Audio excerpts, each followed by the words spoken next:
বগুড়া ৬ আসনটি ছেড়ে দিয়েছেন বিএনপি চেয়ারম্যান ও প্রধানমন্ত্রী তারেক রহমান। ত্রয়োদশ জাতীয় সংসদ নির্বাচনে ঢাকা ১৭ ও বগুড়া ৬ দুটি আসনে জয়লাভের পর আইন অনুযায়ী একটি আসন ধরে রাখতে হয়।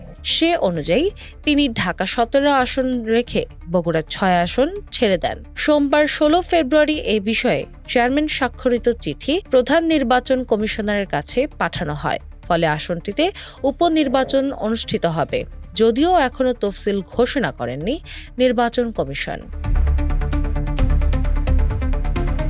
বগুড়া ৬ ঐতিহাসিকভাবে বিএনপির শক্ত ঘাঁটি হিসেবে পরিচিত। ১৯৯১, ১৯৯৬, ২০০১ ও ২০০৮ সালের নির্বাচনে এ আসন থেকে জয়ী হন খালেদা জিয়া।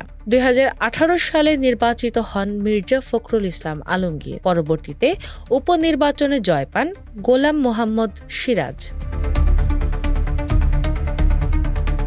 আসনটি শূন্য হওয়ায় দলীয় মনোনয়ন নিয়ে রাজনৈতিক অঙ্গনে আলোচনা তুঙ্গে।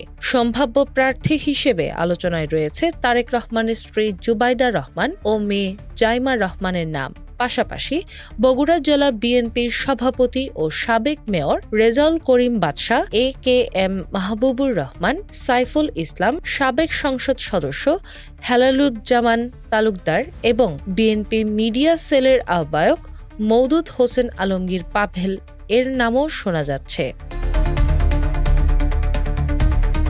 দলের এক কেন্দ্রীয় নেতার নাম প্রকাশ না করার শর্তে বলেন, বগুড়ার ৬ শুধু একটি আসন নয়, এটি দলের ঐতিহ্যের অংশ। তৃণমূলের প্রত্যাশা পরীক্ষিত ও আন্দোলনের সংগ্রামে সক্রিয় কাউকে মনোনয়ন দেওয়া হবে।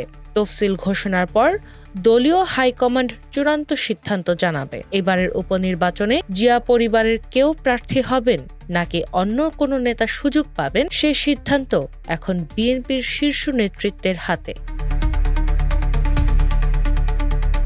দিনা ইসলাম, বাংলাবাজার পত্রিকা।